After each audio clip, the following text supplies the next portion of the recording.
नमस्कार साथियों, बहुत बहुत स्वागत है आप सभी का, आप सभी के अपने परिवार केडी लाइव टीचिंग पर। मैं राजेश शर्मा आप सभी का तहे दिल से स्वागत, अभिनंदन और अभिवादन करता हूं। तो कैसे आप सभी लोग, आशा करता हूं बहुत अच्छे, बहुत ही शानदार, बहुत ही बेहतरीन होंगे। तो मेरे सभी साथी जुड़ जाएंगे अपनी इस बेहतरीन सी सीटेट की ईवीएस की क्लास को लेकर। मेरे साथी, आपके पेपर में जो प्रश्न आपके ईवीएस से पूछे जाते हैं उसमें 15 नंबर के प्रश्न केवल एनसीईआरटी से पूछे जाते हैं। और वो एनसीईआरटी कौन सी होती है? कक्षा 3, कक्षा 4 और कक्षा 5 की एनसीईआरटी होती है। आज जो मैं आपको कराने वाला हूं क्लास 3 का संपूर्ण निचोड़ आज की इस क्लास के अंदर मैं आप सभी को कराने वाला हूं। तो जिस भी बच्चे को अभी तक ईवीएस से डर लगता है या ये समझ नहीं आ रहा कि सर कहां से पढ़ाई शुरू करें, तो आज की क्लास से मेरे साथ जुड़ जाइए सभी बच्चे। आज की क्लास से मैं आपको वो सभी चीजें पढ़ाना शुरू कर दूंगा जहां से आपका निचोड़ आता है पेपर का। तो आज से निचोड़ चालू है मेरा, ठीक है ना। तो जिसने अभी तक कुछ नहीं पढ़ा तो आज से क्लास शुरू कर दे। आज से आप 30 में से 30 के हकदार हो सकते हैं ईवीएस के अंदर। तो इस अपने साथियों को इस क्लास को जरूर शेयर करें, वीडियो को लाइक करें और शुरू करते हैं अपनी क्लास को बिना किसी टाइम को वेस्ट किए हुए। मेरे बच्चे, यदि बात करी जाए, सबसे पहला पॉइंट आप सभी के सामने आ रहा है। क्या है भैया? सबसे पहला पॉइंट जो आप सभी को पता होना चाहिए, यह है एक व्यक्ति जिसका नाम है विष्णु चिंचालकर। आज के इस क्लास में आप सभी देखेंगे कि मैं चित्र के माध्यम से आपको चीजों को पढ़ा रहा हूं, चित्र के माध्यम से, पिक्चर्स के माध्यम से। तो देखते हैं भैया, एक व्यक्ति हुए जिनका नाम है विष्णु चिंचालकर। बेटा, बहुत छुपा रुस्तम सवाल है ये आपके पेपर के लिए, बहुत ज्यादा छुपा रुस्तम जिसे बोलते हैं। और पेपर में इस बार 100% आने की उम्मीद है उस सवाल की।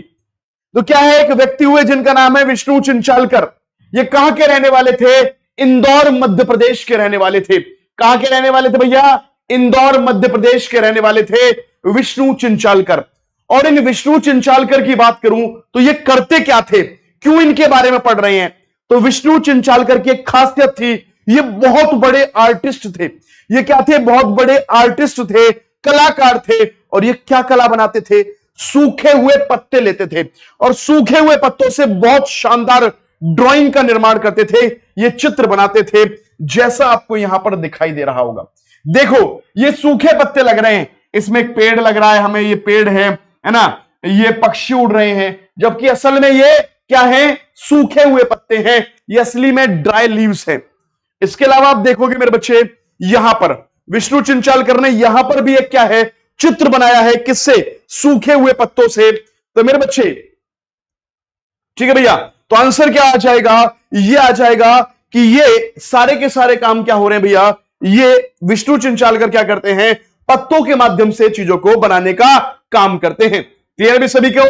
बहुत शानदार तरीके से अगले पॉइंट की तरफ चलते हैं भैया। तो आपने विष्णु चिंचालकर देखा, कहां के रहने वाले हैं? विष्णु चिंचालकर इंदौर मध्य प्रदेश के रहने वाले हैं। और ये क्या है? सूखे पत्तों से बेहतरीन चित्रकारी करते हैं, बहुत ही शानदार चित्र बनाते हैं सूखे हुए पत्तों से। चलते हैं अगले पॉइंट की तरफ आप सभी को लेकर। अगला पॉइंट क्या है भैया? बहुत ही शानदार, आशा करता हूं समझ आ गया होगा। स्क्रीनशॉट लीजिए, अगले पॉइंट की तरफ लेकर चलते हैं आप सभी को। अगला पॉइंट क्या कहता है? अब भोजन की तरफ आ जाते हैं।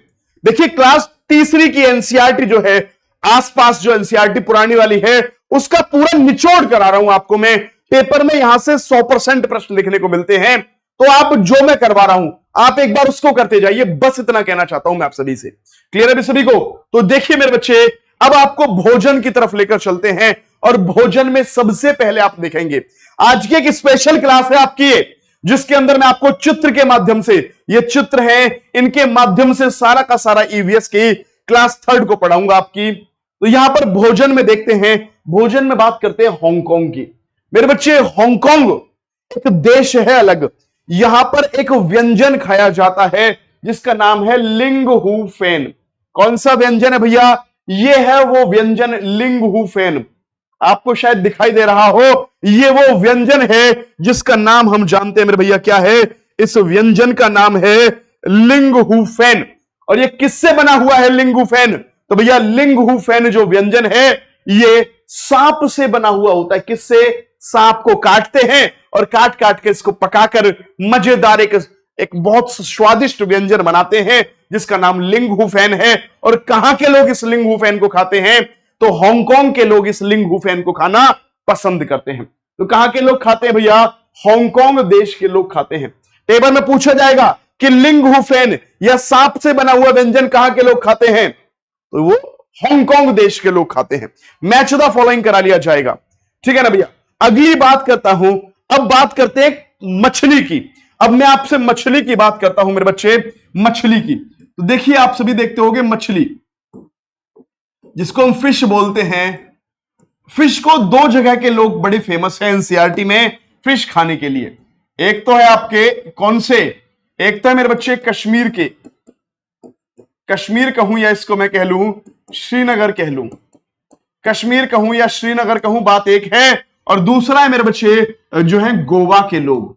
तो दो लोग बड़े फेमस हैं इन मछलियों को खाने के लिए। यदि बात करी जाए आपसे तो सबसे इंपॉर्टेंट बात सुनिए, कश्मीर के लोग क्या खाते हैं भैया? यहां पर सरसों का तेल पाया जाता है। किसका? सरसों का। तो यहां पर सरसों के तेल में पकी कौन सी मछली? यहां पर बहुत सारे तालाब है, तो तालाब की मछलियां खाई जाती हैं, तालाब की मछली खाई जाती हैं। ऐसी मछली जो तालाब से पकड़ कर लेकर आए और सरसों के तेल में पकी है, उन मछलियों को खाते हैं कश्मीर के लोग। वहीं पर गोवा के लोग क्या हैं? गोवा में नारियल का पेड़ बहुत ज्यादा है, तो वहां पर नारियल का तेल निकलता है। तो नारियल के तेल में पकी, नारियल के तेल में पकी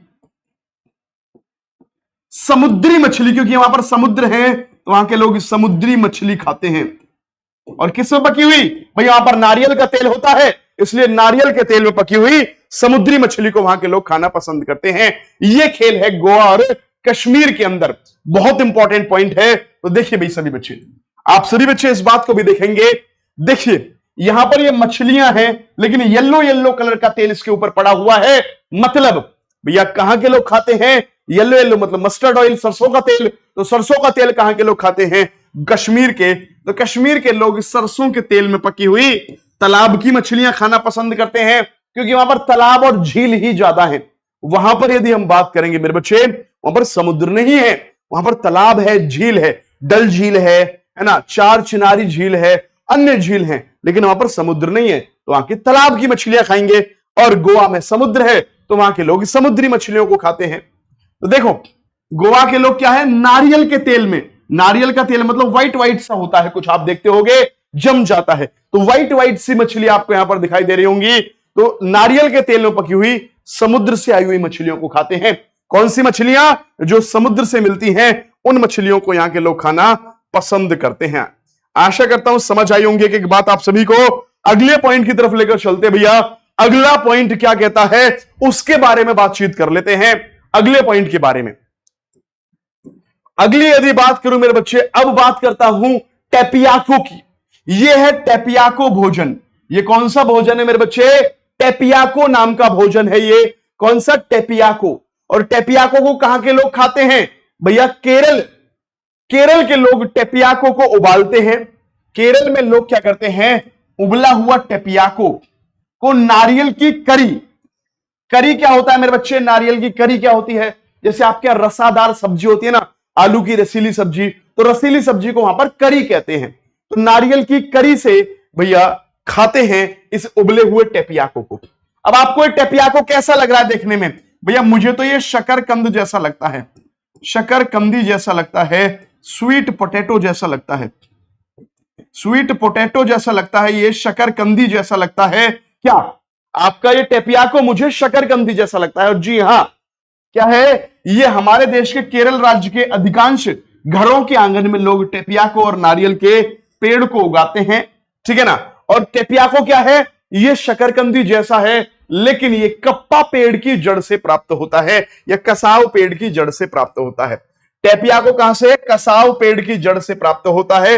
ये शकरकंदी की तरह होता है, लेकिन अंदर से इसका रंग सफेद होता है। क्लियर है भी सभी को? यहां तक की बातें, कोई भी दिक्कत परेशानी किसी बच्चे को कैसी भी हो तो बताइए। अगले पॉइंट की तरफ आप सभी को लेकर चलते हैं मेरे बच्चे। अगले पॉइंट की तरफ आप सभी को लेकर चलते हैं मेरे भैया। अगला पॉइंट क्या कहता है उसकी तरफ बातचीत कर लेते हैं भाई। अगला पॉइंट देखते भाई क्या कहता है अगला पॉइंट। ठीक है बच्चे, अगले पॉइंट की तरफ बातचीत करते हैं आप सभी को लेकर। बहुत ही शानदार। नेक्स्ट पॉइंट की तरफ चलते हैं भैया। तो ये आपने देखा क्या कि केरल के लोग क्या खाते हैं मेरे बच्चे? केरल के लोग जो होते हैं उबला हुआ टेपियाको नारियल की करी के साथ खाना पसंद करते हैं। उसके आगे चलते हैं भैया। अब बात करते हैं सर, है ना, अब हम बात कर लेते हैं गुजरात की। अब हम किसकी बात करते हैं मेरे बच्चे? अब हम गुजरात की बात कर लेते हैं कि गुजरात के लोग क्या क्या खाना पसंद करते हैं, है ना। अलग अलग जगह पर गुजरात के लोग क्या क्या खाना पसंद करते हैं उसकी तरफ बातचीत कर लेते हैं भैया, ठीक है ना। तो गुजरात की यदि बात करी जाए तो मेरे बच्चे गुजरात के लोग, देखिए गुजरात को हम 3 तरीके से विभाजित करेंगे भैया। गुजरात के लोगों की यदि बात करूं मैं आप सभी से, गुजरात भारत में एक राज्य है और यहां के लोग क्या क्या खाना पसंद करते हैं, अलग अलग शहरों की बात करते हैं और उसकी तरफ लेकर चलते हैं आपको। तो देखिए सबसे पहले बात करता हूं मेरे बच्चे में अहमदाबाद की। अहमदाबाद की बात करते हैं। इसके अलावा हम एक वलसाड की बात करेंगे और तीसरा हम यहां पर, है ना, और चीज की बात करेंगे। पहले इन दोनों शहरों की बात कर लेते हैं। देखिए अहमदाबाद के लोग क्या खाना पसंद करते हैं मेरे बच्चे? तो अहमदाबाद के लोग क्या खाते हैं? ढोकला, चटनी, नींबू के वाले चावल जिसको लेमन राइस बोलते हैं, है ना, और मिठाई खाना पसंद करते हैं। क्या क्या खाते हैं वहां के लोग मेरे बच्चे? वहां के लोग ढोकला, चटनी, लेमन राइस और यदि बात करी जाए मिठाई खाना पसंद करते हैं। ढोकला, चटनी, लेमन राइस या नींबू वाले चावल जिसको बोलते हैं, और मिठाई खाना पसंद करते हैं यहां के लोग। तो ये सारी चीजें अहमदाबाद के लोग खाते हैं। वहीं पर बात करूं मेरे बच्चे वलसाड के लोग क्या खाते हैं? वलसाड भी एक जगह है गुजरात के अंदर ही। तो कल को आपसे पूछे वलसाड क्या है, तो वलसाड एक स्थान है गुजरात के अंदर ही। वलसाड एक स्थान गुजरात के अंदर है। तो वलसाड के लोग क्या खाते हैं? वलसाड के जो लोग हैं ये भैया, यहां वलसाड के ट्रेन एक स्टेशन पर रुकती है।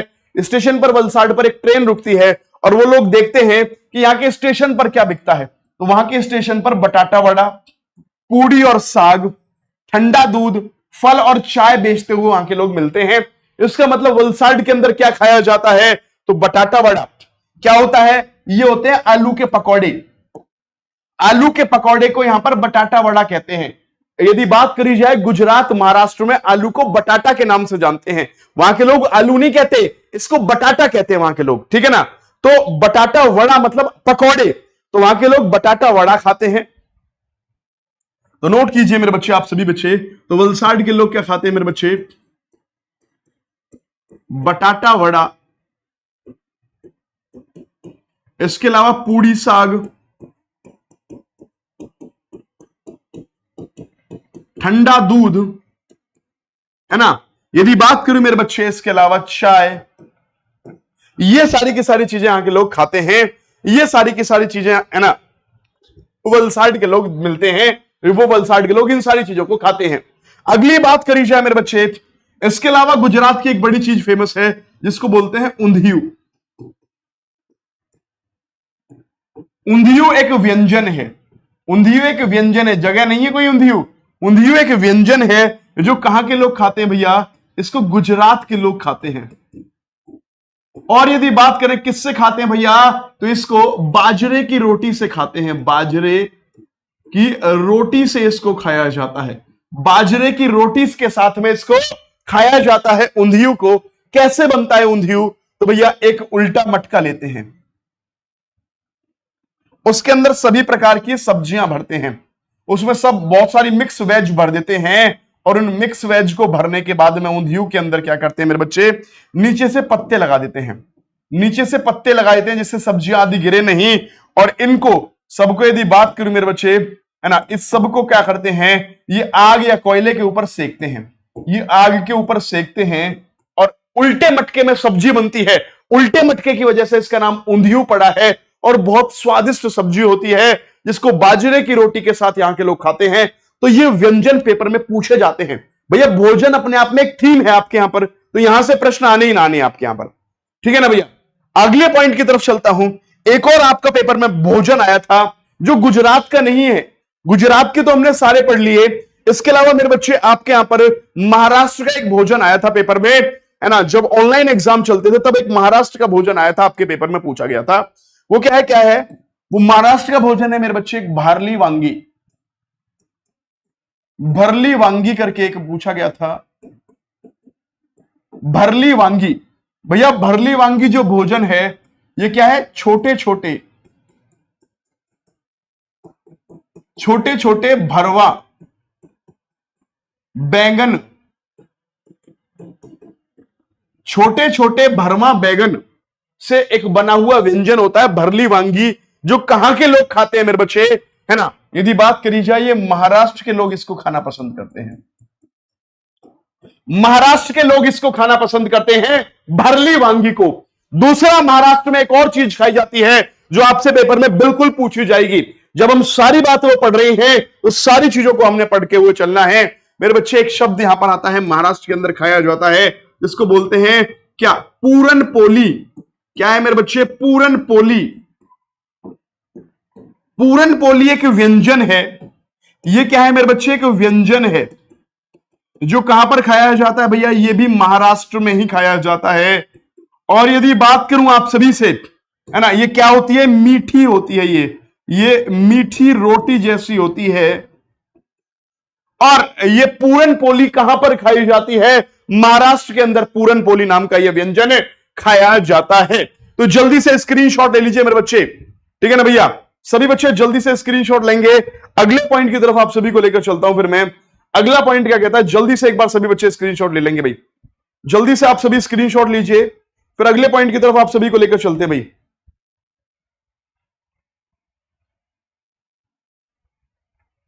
अगला पॉइंट क्या कहता है उसके बारे में बातचीत करते हैं। यहां तक की बातें सभी को समझ में आई या नहीं? तो मैंने गुजरात की 3 चीजें बताई, इसके अलावा महाराष्ट्र की 2 चीजें बताई मैंने आपको, है ना। तो सभी बच्चे बताइए क्लियर है ना। वीडियो को लाइक शेयर और चैनल को सब्सक्राइब जरूर करते रहें। जो भी नए बच्चे आ रहे हैं वीडियो को लाइक और शेयर जरूर करते रहें भैया। सभी बच्चे चलते हैं नेक्स्ट पॉइंट की तरफ आपको लेकर। पूरन पोली और ये सब याद रखनी है आप सभी को। अगली बात करते हैं मेरे बच्चे। अगला पॉइंट है आपके लिए, आप सभी इस व्यक्ति को जरूर जानते होंगे। आप सभी इस व्यक्ति को जरूर जानते होंगे। ये व्यक्ति कौन है? ये मूक नाटक खेलता है। मूक नाटक मतलब ये बिना बोले हुए सब कुछ बोल देता है और इसकी बातें सबको समझ में भी आती हैं। तो मूक नाटक क्या होता है मेरे बच्चे?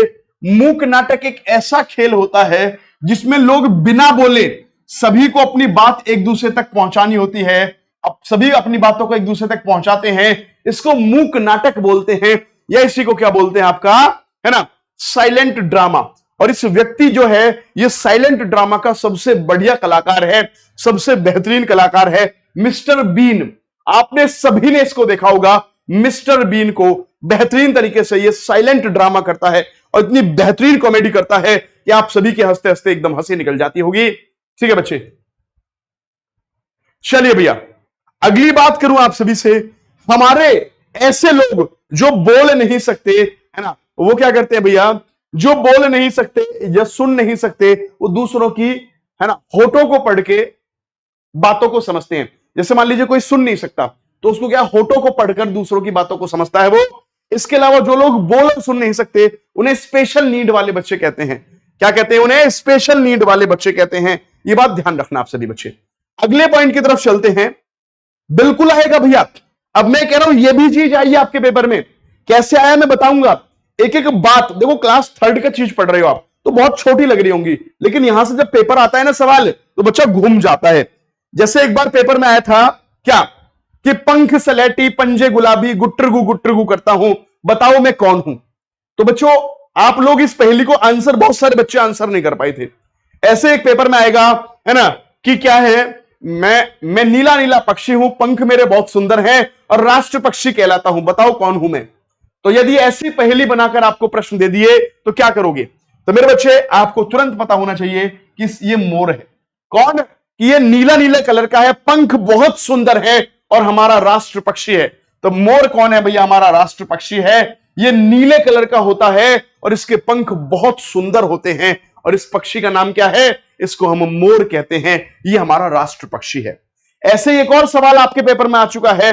क्या क्या है मेरे बच्चे? मैं चूहे खाती हूं और मेरी पूंछ खांचेदार है, बताओ कौन हूं मैं। मैं चूहे खाती हूं और मेरी पूंछ खांचेदार है, बताओ कौन हूं मैं। भैया जब पेपर में ऐसे सवाल आते हैं तो बच्चा डगमगा जाता है, उसको समझ नहीं आता मैं क्या आंसर दूं, क्योंकि उसने पढ़ा ही नहीं होता। चूहे खाने वाली और पूंछ खांचेदार है तो कौन होगी? चील। आपको पता होना चाहिए कि चील एक ऐसी पक्षी है, चील एक ऐसी मांसाहारी पक्षी है जो चूहे खाती है और उसकी पूंछ लंबी और खांचेदार होती है। तो मेरे बच्चे यहां पर नोट करेंगे आप सभी बच्चे क्या कि चील एक ऐसी पक्षी है, चील या जिसको काइट बोलते हैं, चील या काइट एक ऐसी पक्षी है। कैसी पक्षी है भाई? जल्दी बताएंगे। जिसकी पूंछ जो होती है मेरे बच्चे खांचेदार होती है, जिसकी पूंछ खांचेदार होती है। और ये क्या खाती है भैया? मांसाहारी है, लेकिन ये मोस्टली चूहे खाने का काम करती है, चूहे आदि ये खाने का काम करती है। ये बात आप सभी बच्चे ध्यान रखना। अगले पॉइंट की तरफ आप सभी को लेकर चलता हूं। क्या कहता है अगला पॉइंट, उसकी तरफ बातचीत कर लेते हैं। इसके बाद जो अगला पक्षी आप सभी को पता होना चाहिए वो है तोता। क्या है मेरे बच्चे? तोता पक्षी है। पेपर में बिल्कुल पूछा हुआ सवाल है क्या कि पंख हरे और चोंच है लाल, पंख हरे और चोंच है लाल, और मैं अमरूद मिर्ची खाता हूं और लोगों की आवाज की नकल करता हूं, बताओ बताओ कौन हूं मैं, जल्दी बताओ कौन हूं मैं। इस तरह से एक प्रश्न पेपर में आया हुआ है आपके कि पंख हरे और चोंच है लाल, पंख हरे और चोंच है लाल, है ना, अमरूद मिर्ची खाता हूं और लोगों की नकल करता हूं, बोलो बोलो कौन हूं मैं, जल्दी बोलो कौन हूं मैं। अब ऐसा सवाल आपके पेपर में आएगा तो बहुत कॉमन सेंस का सवाल है, पहेली वाला सवाल है, बच्चे घूम जाते हैं। तो आप सभी इसका आंसर बताइए कौन सा पक्षी हो जाएगा। ठीक है भैया, जल्दी बताइए कौन सा वो पक्षी हो जाएगा जो इस तरह की चीजों को करता है। कौन सा पक्षी हो जाएगा मेरे बच्चे, जल्दी बताएंगे। तो मेरे बच्चे हम यहां पर देखेंगे कि तोता वो पक्षी है जिसके पंख हरे होते हैं, चोंच लाल होती है और ये अमरूद और मिर्च खाता है और लोगों की आवाज की नकल करता है। ये रहा वो पक्षी तोता, ये रहा वो पक्षी मेरे बच्चे तोता पक्षी, ये रहा। आशा करता हूं समझ आ रही होंगी बातें, एक एक बात दिमाग में सेट हो रही होगी आप सभी के। अगले पॉइंट की तरफ फिर आप सभी को मैं लेकर चलता हूं। चले भैया अगले पॉइंट की तरफ चले भाई सभी बच्चे, प्लीज मुझे जल्दी से बताइए आप सभी बच्चे, फिर अगले पॉइंट की तरफ आप सभी को लेकर चलते हैं भाई।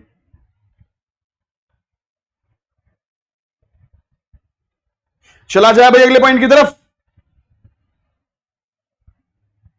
चलिए भाई नेक्स्ट पॉइंट की तरफ लेकर चलते हैं आप सभी को।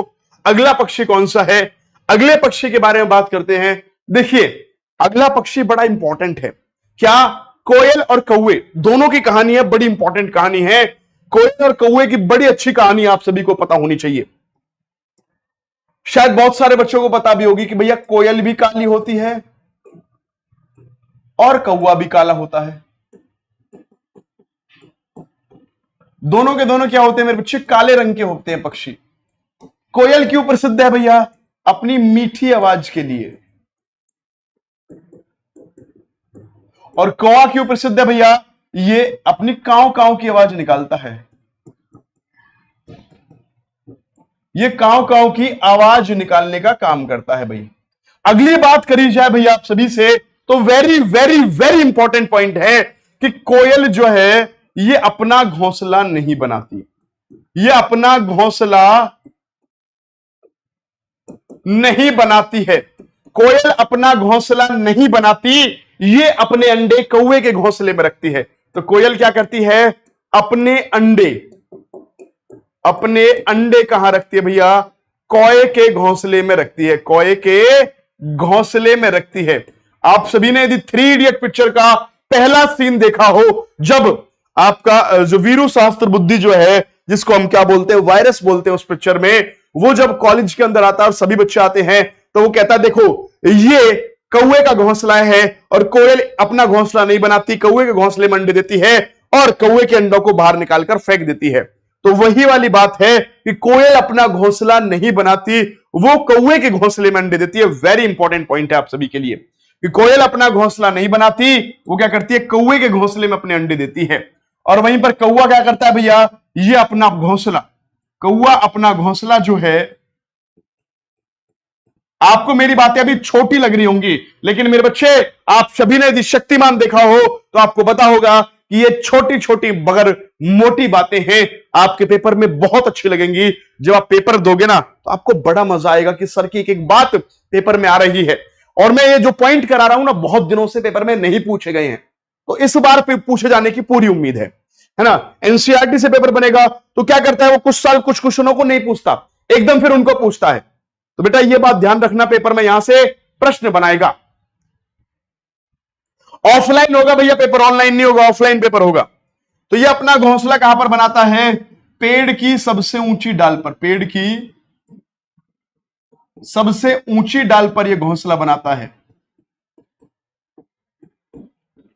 पेड़ की सबसे ऊंची डाली पर घोंसला बनाता है। ये कौन, कौवा जो है पेड़ की सबसे ऊंची डाल पर अपना घोंसला बनाने का काम करता है। चलें भैया अगले पॉइंट की तरफ, आप सभी को लेकर अगला पॉइंट क्या कहता है उसकी तरफ बातचीत कर लेते हैं भैया। अगला पॉइंट क्या कहता है उसकी तरफ देखते हैं। चलिए भैया अगला पॉइंट लेकर चलते हैं भैया। अगला जो जानवर है आप सभी का वो है गिद्ध। देखिए मेरे भाई, यदि आप इस चीज को यहां पर देख पा रहे हो, देखिए ये जो पक्षी आपके सामने है ये गिद्ध पक्षी है। इससे पहले अभी हम कौन सा पक्षी पढ़कर आए थे, हमने है ना चील पढ़ा था। चील क्या होती है, वो भी मांसाहारी है और वो चूहे खाती है। वहीं पर गिद्ध एक ऐसा पक्षी है, वल्चर जिसको बोलते हैं, वल्चर या गिद्ध बोलते हैं इसको। ये ऐसा होता है गिद्ध, है ना, ऐसा कुछ गिद्ध होता है। और आप देख रहे हो ये क्या कर रहा है मेरे बच्चे, मरे हुए जानवरों को खाता है। तो गिद्ध मांसाहारी है लेकिन ये मरे हुए जानवरों को खाता है। गिद्ध कभी भी शिकार नहीं करता, ये केवल मरे हुए जानवरों को ही खाने का काम करता है। तो मेरे बच्चे, आप सभी बच्चे देखेंगे क्या हुआ भैया, तो गिद्ध हमेशा मरे हुए जानवरों को ही खाता है। तो very very very important point आप सभी के लिए, क्या कि भैया गिद्ध कैसे खाता है भैया, तो गिद्ध केवल मरे हुए जानवरों को ही खाने का काम करता है। गिद्ध कभी भी ऐसे जानवर का शिकार नहीं करता, वो केवल और केवल मरे हुए जानवरों को ही खाने का काम करता है। क्लियर है भी सभी को यहां तक की बात है। चले भाई अगले पॉइंट की तरफ आप सभी को लेकर, अगला पॉइंट क्या कहता है भाई उसकी तरफ बातचीत कर लेते हैं भैया। अगला पॉइंट क्या कहता है उसकी तरफ बातचीत कर लेते हैं। नेक्स्ट पॉइंट की तरफ लेकर चलते हैं आप सभी को कि गिद्ध क्या होता है। मैंने दिखाया कि ये केवल मरे हुए जानवर खाता है। हमने 3 मांसाहारी जीव देखेंगे अभी मेरे बच्चे, यदि बात करी जाए आप सभी से, हम अपने सिलेबस में 3 मांसाहारी जीव देखेंगे। मांसाहारी पक्षी, मांसाहारी पक्षी यदि बात करूं आप सभी से तो देखिए भैया, मांसाहारी पक्षी आप देखेंगे सबसे पहले चील, दूसरा है भैया बाज और तीसरा है गिद्ध, और चौथा यदि बात करूं मेरे बच्चे तो उल्लू भी जो है ये भी मांसाहारी ही होता है। उल्लू भी मांसाहारी ही है लेकिन चील बाज गिद्ध प्रॉपर मांसाहारी हैं। यदि बात करूं चील क्या खाती है मेरे बच्चे, चील चूहे खाती है। इसके अलावा यदि बाज की बात करूं तो ये शिकार करके खाता है, ये शिकार करके खाता है। और यदि बात करूं गिद्ध हमेशा मरे हुए जानवर खाता है, तो मरे हुए जानवरों को खाता है। ये हमेशा ये केवल मरे हुए को खाएगा गिद्ध। गिद्ध कभी भी शिकार नहीं करता, हमेशा मरे हुए जानवरों को गिद्ध खाता है। और यदि बात करूं मेरे बच्चे आप सभी से, जितने भी मांसाहारी पक्षी होते हैं इनकी चोंच यदि बात करूं तो कैसी होती है, इनकी चोंच हमेशा हुकदार होती है। इनकी चोंच कैसी होती है, कुछ इस प्रकार की होती है, हुकदार चोंच होती है इनकी। इनकी चोंच हमेशा कैसी होती है, हुकदार चोंच होती है। जितने भी मांसाहारी जीव हैं उनकी चोंच हुकदार होती है। चोंच से भी प्रश्न पूछ लेता है आपसे कभी कभी, तो इनकी चोंच हमेशा हुकदार होगी। और ये क्या करेगी, चोंच मांस को फाड़ने के काम आती है, इसलिए हमेशा इनकी हुकदार चोंच होती है। वहीं पर यदि बात करूं इन 3 पक्षी चील बाज गिद्ध, तो ये एक ऐसे पक्षी हैं जिनकी नजर हमसे 4 गुना दूर देख सकती है। मतलब जो हम देख सकते हैं उससे 4 गुना दूरी पर ये देख सकते हैं। आप सभी ने देखा होगा गिद्धराज जटायु, जो गिद्धों का राजा था, गिद्धों का राजा था जटायु, उसने क्या कहा था, यदि आपको याद हो हनुमान जी की कथा, तो उसने कहा था कि मैं यहीं से देखकर बता सकता हूं कि सीता माता कहां पर बैठी हैं, अशोक वाटिका में। तो वो कह रहा था कि मेरी मनुष्यों से जो देखने की क्षमता है ज्यादा होती है, वो रियल है, बातें हैं कि भैया उनकी 4 गुना ज्यादा होती है। तो क्या होती है, ये हमसे 4 गुना 4 टाइम्स अधिक दूरी पर देख सकते हैं, अधिक दूरी तक देख सकते हैं। ये हमसे 4 गुना अधिक दूरी तक देख सकते हैं। चीलबाज गिद्ध के अंदर ये खासियत होती है कि हमसे 4 गुना ज्यादा दूर तक देख सकते हैं। मान लो हम 1 किलोमीटर देख पाएंगे तो 4 किलोमीटर देख लेंगे भाई, ठीक है ना। अगले पॉइंट की तरफ चलते हैं। अगला पॉइंट क्या कहता है, अगले पॉइंट की बात करते हैं भाई सभी बच्चे। अगला पॉइंट क्या कहता है, देखिए भाई, अगला पक्षी आप सभी के सामने लेकर चलता हूं मैं। एक बार सभी बच्चे वीडियो को लाइक और शेयर कर देंगे। जिन्होंने अभी तक वीडियो को लाइक और शेयर नहीं किया, सभी बच्चे वीडियो को लाइक और शेयर करेंगे जबरदस्त तरीके से भाई। अगले पॉइंट की तरफ लेकर चलते हैं भैया, ठीक है ना। अगली बात करते हैं भैया कबूतर के बारे में। यदि बात करूं आप सभी से कबूतर, तो कबूतर एक ऐसा पक्षी है, इसके बारे में प्रश्न आ चुका है पेपर में कि रंग सलेटी या पंख सलेटी, पंजे गुलाबी। आप देख रहे हो इस कबूतर के, यदि आपको इस कबूतर के बारे में मैं दिखाऊंगा तो इसके पंजे जो हैं गुलाबी कलर के हैं। कैसे मेरे बच्चे, गुलाबी हैं इसके पंजे। ये कैसे पंख है इसके, ग्रे या सलेटी हैं। और ये क्या करता है, गुट्टुरगु गुट्टुरगु करता है ना। तो आप सभी कहेंगे, आपसे प्रश्न आया हुआ है पेपर में कि पंख सलेटी पंजे गुलाबी गुट्टुरगु गुट्टुरगु करता है, बताओ कौन सा पक्षी है वो। तो मेरे भाई आप सभी बता दोगे कि कौन सा पक्षी है, वो है आपका कबूतर पक्षी। तो कबूतर का चोंच भी गुलाबी होती है, पंजे भी गुलाबी होते हैं, और ये क्या है, इसके पंख सलेटी रंग के होते हैं, और ये गुट्टुरगु करता है। ये क्या करता है मेरे बच्चे, गुट्टुरगु की आवाज को निकालने का काम करता है। अगले पॉइंट की तरफ चलते हैं मेरे बच्चे। अगला पॉइंट, दर्जन चिड़िया। देखिए भैया एक पक्षी आपको मैं यहां पर दिखाऊंगा, बड़ा स्पेशल पक्षी है। नाम ही क्या है उसका, दर्जी। नाम ही मेरे बच्चे यदि बात करी जाए तो दर्जी नाम है उसका।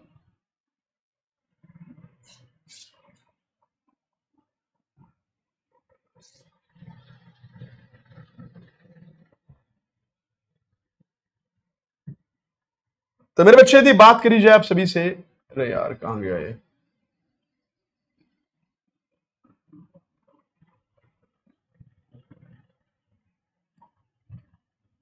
देखिए भैया यदि बात करूं आप सभी से, देखिए भाई यहां पर यह आपको एक पक्षी दिखाई दे रहा होगा जिसका नाम है दर्जन चिड़िया। दर्जन मतलब दर्जी से दर्जन बन गया। दर्जी क्या करता है, ये सुई का इस्तेमाल करके हमारे कपड़े आदि सिलने का काम करता है। दर्जी हमेशा सिलाई करता है ना। तो भैया वही काम यहां पर ये चिड़िया कर रही है, इसलिए इसका नाम इंग्लिश में टेलर बर्ड है और हिंदी में इसको दर्जन चिड़िया कहते हैं। स्त्रीलिंग है इसलिए इसको दर्जन बना दिया। ये क्या करती है भैया, देखिए मेरे भाई, ये 2 पत्तों को लेती है, जैसे पेड़ के नीचे 2 पत्ते लटक रहे हैं, तो उन पत्तों को लेगी और उनको आपस में सिल देगी अपनी सुई जैसी चोंच से। ये क्या करेगी, पत्तों को यहां पर इसने सिल दिया, अपनी सुई जैसी चोंच का इस्तेमाल करके इसने पत्तों को सिल दिया, और पत्तों को सिलने के बाद क्या हुआ, पत्तों का घोंसला इसका बन गया अब, है ना। और उसमें अब ये अंडे देगी। तो देखो इसने यहां पर इन पत्तों में, इस पत्तों के घोंसले में इसने अंडे दे दिए, और इसके बच्चे भी आपको निकलते हुए दिखाई दे रहे होंगे। तो ये है दर्जन चिड़िया। कौन सी चिड़िया मेरे बच्चे, इस चिड़िया का नाम है दर्जन चिड़िया। तो ये पत्तों को सिलकर लटकता हुआ घोंसला बनाती है, पत्तों को सिलकर लटकता हुआ घोंसला ये चिड़िया बनाने का काम करती है। आशा करता हूं बातें समझ में आ रही होंगी सभी को। कोई दिक्कत भाई किसी बच्चे को कैसी भी हो तो बताइए, किसी भी तरह की किसी बच्चे को दिक्कत परेशानी हो तो बताइए। अगले पॉइंट की तरफ आप सभी को लेकर चलता हूं। वीडियो एक बार सभी बच्चे लाइक कर देंगे भाई, सभी बच्चे जल्दी से लाइक और शेयर जल्दी से चलना चाहिए सभी बच्चे का। तो क्या है, दर्जन चिड़िया क्या करती है भैया, अपनी चोंच का सुई की तरह इस्तेमाल करके पत्तियों को बुनकर घोंसला बनाती है और इसमें फिर अपने अंडे रखती है। तो कल को कोई आपसे पूछे, कोई भी पक्षी, वेरी इंपॉर्टेंट पॉइंट है, कोई भी पक्षी अपना घोंसला क्यों बनाता है भैया, आप अपना घर क्यों बनाते हो, आप बनाते हो जिससे हम रहें, है ना, हमारे बच्चे आराम से रहें। तो वही कारण है कि ये पक्षी अपना घोंसला ये रहने के लिए नहीं बनाते, लेकिन ये केवल अंडे देने के लिए अपना घोंसला बनाते हैं। तो पेपर में यदि प्रश्न आता है, वेरी इंपॉर्टेंट है कि पक्षी अपना घोंसला क्यों बनाते हैं, तो पक्षी अपना घोंसला क्यों बनाते हैं भैया? अंडे देने के लिए, अंडे देने के लिए अपना घोंसला बनाते हैं। पक्षी अपना घोंसला क्यों बनाते हैं? क्योंकि उन्हें अंडे देने होते हैं। यदि अंडे ना देने हो तो पक्षी अपना घोंसला कभी ना बनाएं, लेकिन वो अंडे देते हैं इसलिए अपना घोंसला बनाते हैं। वेरी वेरी वेरी इंपॉर्टेंट है भाई। चलते अगले सवाल की तरफ आप सभी को लेकर। अगला पॉइंट क्या कहता है, देखिए भाई, अगला एक और पक्षी आपको दिखाता हूं मेरे भाई। अगला एक और पक्षी है जिसका नाम है कठफोड़वा। आशा करता हूं ये पक्षी आपको दिखाई दे रहा होगा। यह है कठफोड़वा। क्या है मेरे बच्चे? ये पक्षी है आपका कठफोड़वा। ये इसी को बोलते हैं वुडपेकर। नाम ही है कठ। कठ मतलब काठ, मतलब लकड़ी। लकड़ी को फोड़ने वाला ऐसा पक्षी जो है भैया। आदेश सर की क्लास इसलिए नहीं हुई, उनके यहां पर लाइट की दिक्कत है, ठीक है ना, इसलिए उनकी क्लास नहीं चल पाई है, ठीक है ना, क्योंकि हमारे यहां जो है इन्वर्टर से क्लास चलती है, लाइट उनके यहां नहीं आ रही इसलिए नहीं क्लास चली। बार बार इस बात को ना पूछे आप सभी बच्चे, ठीक है भैया। यदि बात करें कठफोड़वा पक्षी, यदि बात बताऊं तो नाम है कठफोड़वा, मतलब काठ जो होती है लकड़ी को फोड़कर उसमें घोंसला बनाता है। देखो भैया, ये अपनी स्पैनी सी चोंच से लकड़ी के तने में घोंसला करता है और वहां पर जो भी कीड़े मकोड़े छिपे होते हैं उनको खाता है और अपना अंडे वहीं पर देने का काम करता है। तो कठफोड़वा क्या है? पेड़ के तने में घोंसला बनाता है। कठफोड़वा पेड़ के तने में घोंसला बनाता है। घोंसला बनाने से पहले उस पेड़ के जब तने में छेद करता है ना, तो वहां जो भी कीड़े वेड़े छुपे होते हैं उनको खा जाता है और तब वहां पर अपना घोंसला बनाने का काम करता है कठफोड़वा या वुडपेकर। ये इसका नाम है, कठफोड़वा या वुडपेकर। तो दो पक्षी मैं आपको बता रहा हूं मेरे बच्चे, सभी बच्चे नोट करेंगे। दो पक्षी हैं जो पेड़ के तने में घोंसला बनाते हैं। भैया पेड़ के तने में यदि बात करें आप सभी से, पेड़ के तने में घोंसला कौन कौन से पक्षी बनाते हैं? तो पेड़ के तने में घोंसला दो पक्षी बनाते हैं। कौन कौन से हैं? यदि बात करें, सबसे पहला आ जाएगा एक कठफोड़वा, इसको बोलते हैं वुडपेकर। और दूसरा एक पक्षी है जिसको हम क्या बोलते हैं मेरे बच्चे? दूसरा जो पक्षी है जो पेड़ के तने में बनाता है वो है आपकी क्या? बसंत गौरी, ये जिसको बारबिट के नाम से जानते हैं, बसंत गौरी। ये दो पक्षी हैं जो पेड़ के तने में घोंसला बनाते हैं।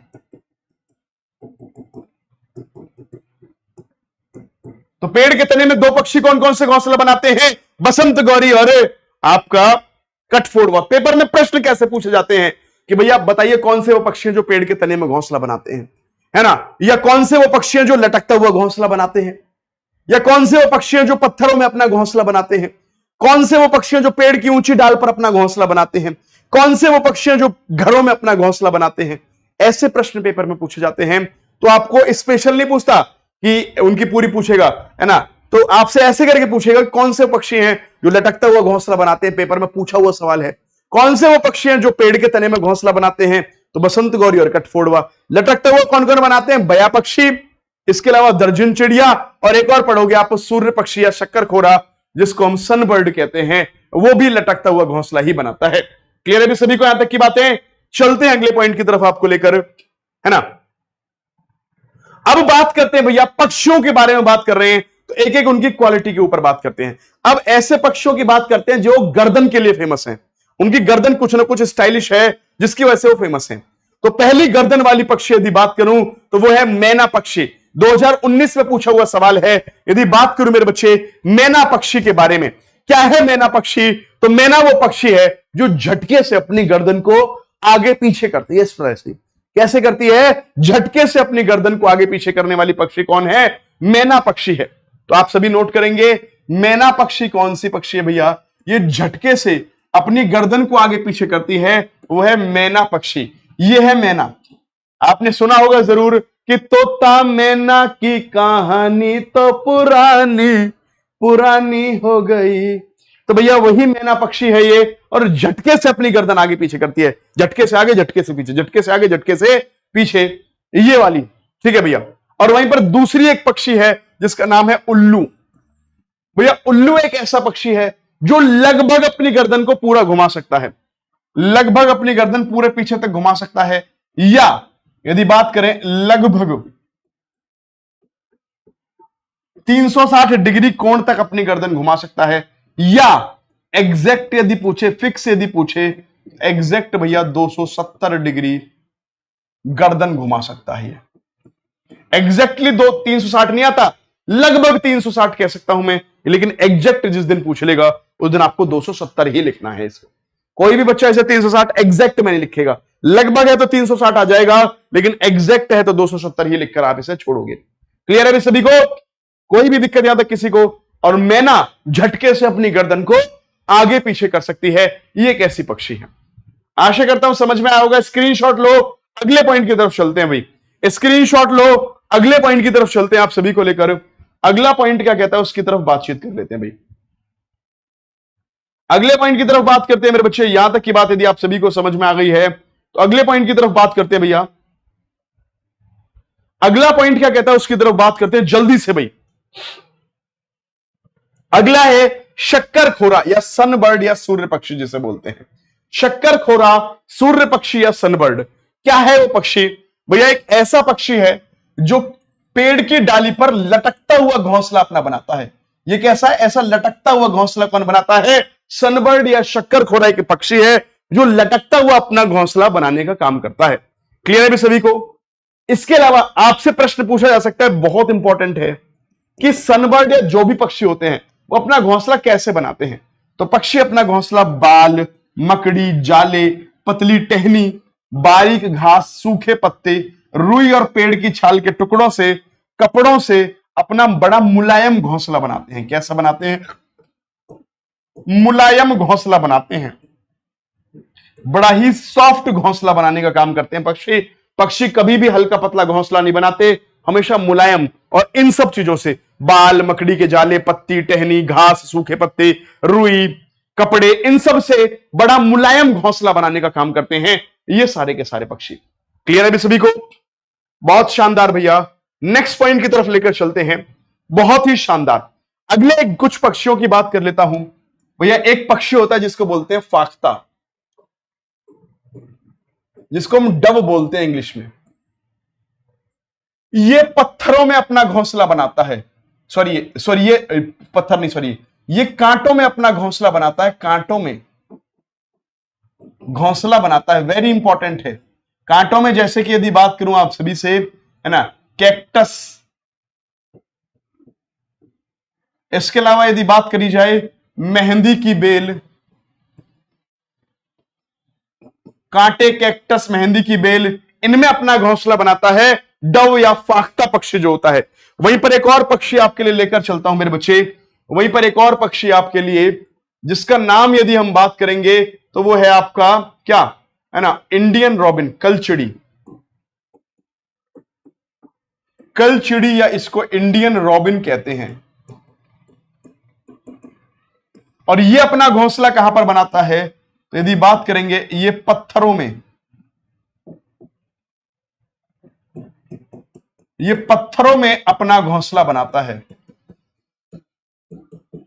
ये कहां पर अपना घोंसला बनाता है मेरे बच्चे? तो ये पत्थरों के बीच में जाकर अपना घोंसला बनाने का काम करता है। इंडियन रॉबिन या कलचिड़ी इसको बोलते हैं, ये पत्थरों में जाकर अपना घोंसला बनाता है। वहीं पर फाख्ता पक्षी कहां पर बनाते हैं अपना घोंसला मेरे बच्चे? कांटे या कैक्टस की बेल में ये अपना घोंसला बनाते हैं, ये फाख्ता पक्षी। अगली बात करी जाए मेरे बच्चे आप सभी से, वेरी वेरी वेरी इंपॉर्टेंट बात करते हैं। अगला है एक पक्षी जिसको बया पक्षी बोलते हैं। क्या बोलते हैं मेरे बच्चे? बया पक्षी या वीवर बर्ड बोलते हैं इसको। बया पक्षी या वीवर बर्ड बोलते हैं। इसके केस में क्या होता है? वेरी वेरी वेरी इंपॉर्टेंट है आप सभी के लिए। क्या है इसके केस में? सुनकर जाइएगा सभी बच्चे। भैया इसमें दो होते हैं, नर और मादा। नर मतलब मेल और मादा मतलब यदि बात करी जाए फीमेल। तो इसमें नर और मादा दो होते हैं भैया। नर तो यहां पर क्या बनाते हैं? घोंसला बनाते हैं। और वहां पर यदि बात करी जाए मादा घोंसले को चुनती है, है ना, घोंसले का चुनाव करती है, घोंसला चुनती है, वह उसमें ही अंडे देती है।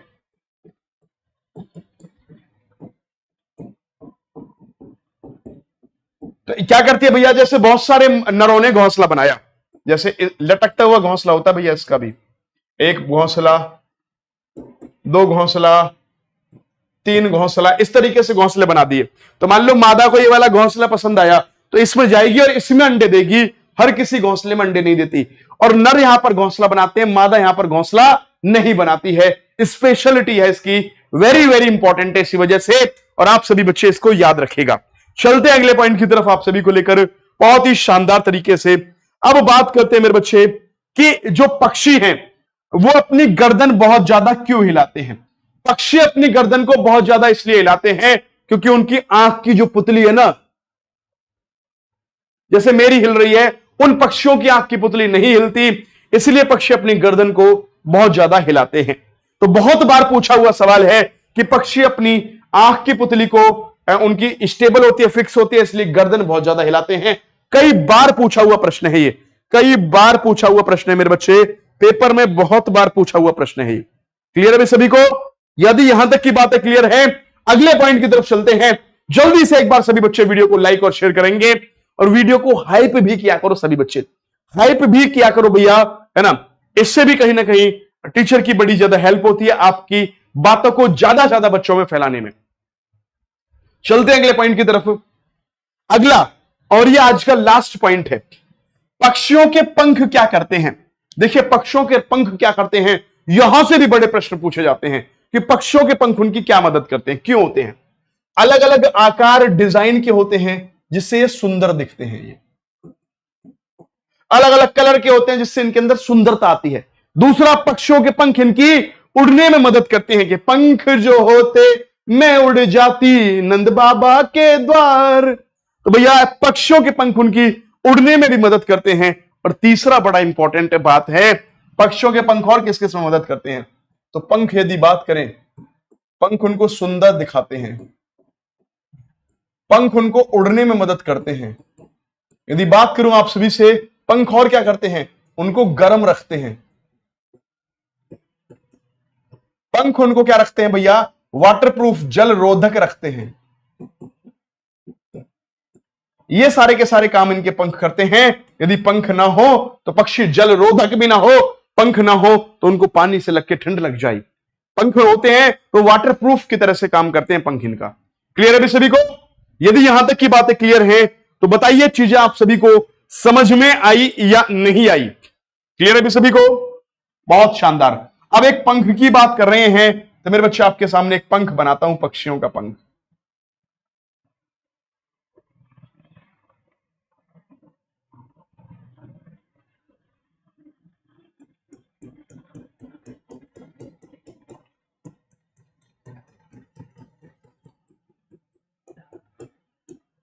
मेरे बच्चे मैंने पक्षी का एक पंख बनाया आप सभी के सामने, कुछ इसी प्रकार का पक्षी का शायद पंख होता है।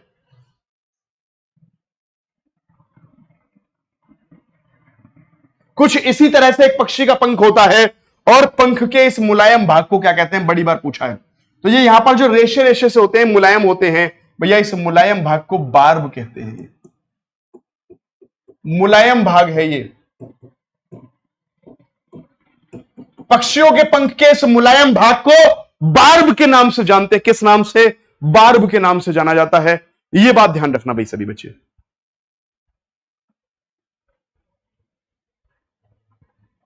तो क्लियर है भी सभी को यहां तक की बातें? आशा करता हूं चीजें बहुत अच्छी लगी होंगी। मेरे बच्चे पूरी क्लास थर्ड का निचोड़ दे दिया मैंने आप सभी को, पूरा का पूरा क्लास थर्ड का निचोड़ दे दिया है। ठीक है ना भैया? तो मेरे बच्चों इस क्लास को फिर मैं यहीं पर समाप्त करता हूं। आशा करता हूं क्लास अच्छी लगी होगी। यदि क्लास अच्छी लगी आप सभी को भैया, और मैं फिर बता रहा हूं बेटा क्लास बहुत इंपॉर्टेंट है आपके लिए, क्लास थर्ड पूरा का पूरा निचोड़ है ये। ठीक है ना? और यदि क्लास अच्छी लगी है तो वीडियो को लाइक शेयर जरूर करें। इसके अलावा एक नंबर लिखता हूं 8920102816, ये नंबर है। यदि आप हमारे साथ जुड़ना चाहते हैं तो free of cost WhatsApp group से जुड़ेंगे, free of cost WhatsApp group पर जुड़ जाएंगे इस नंबर पर मैसेज करके। तो बहुत बहुत धन्यवाद, thank you very much. Tata bye bye, जय हिंद, धन्यवाद, नमस्कार, थैंक यू दोस्तों।